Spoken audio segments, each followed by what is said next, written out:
ناظرین آداب، السلام علیکم۔ آج ہم علی گڑھ میں محترم رضی امروہوی صاحب کے یہاں دولت قدب پر تشریف لائے ہیں۔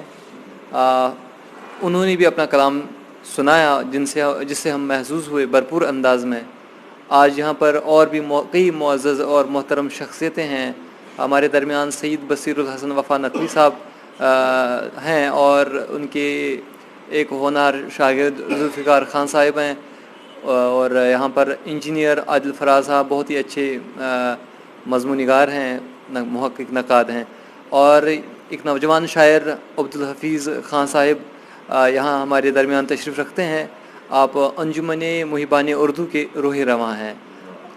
وہ ایک نوجوان شاعر ہیں، بہت متحرک فعال ہیں۔ آئیے ان کے تازہ کلام سے محظوظ ہوتے ہیں۔ عبدالحفیظ خان صاحب۔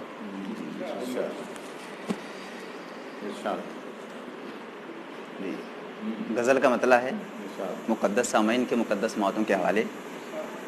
ہمارا خون بہانے لگا زمانہ ہے، ہمارا خون بہانے لگا زمانہ ہے، بشر کی لاش گرانے لگا زمانہ ہے، بشر کی لاش گرانے لگا زمانہ ہے، ہمارے گھر کا صحن بانٹنے لگی دنیا، ہمارے گھر کا صحن بانٹنے لگی دنیا، دیوار بیچ میں لانے لگا زمانہ ہے، دیوار بیچ میں لانے لگا زمانہ ہے، یزیدیت نے کہیں پھر سے سر اٹھایا ہے، یزیدیت نے کہیں پھر سے سر اٹھایا ہے، ہماری ذات مٹانے لگا زمانہ ہے، ہماری ذات مٹانے لگا زمانہ ہے، فضا میں کس نے سیاست کا زہر گھولا ہے، فضا میں کس نے سیاست کا زہر گھولا ہے، کہ بستیوں کو جلانے لگا زمانہ ہے، کہ بستیوں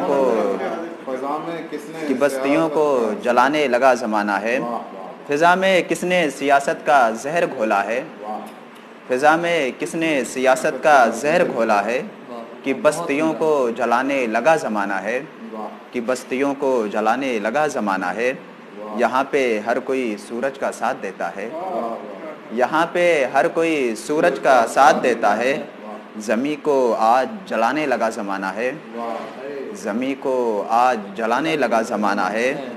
اور مقطع کا شعر ہے، ہمارے دیپ سے جدران جل گئی دنیا، ہمارے دیپ سے جدران جل گئی دنیا، سیاہ ناگ بنانے لگا زمانہ ہے، سیاہ ناگ بنانے لگا زمانہ ہے، ہمارے دیپ سے جدران جل گئی دنیا، ہمارے دیپ سے جدران جل گئی دنیا، سیاہ ناگ بنانے لگا زمانہ ہے، سیاہ ناگ بنانے لگا زمانہ ہے، ہمارا خون بہانے لگا زمانہ ہے، بشر کی لاش گرانے لگا زمانہ ہے۔ بہت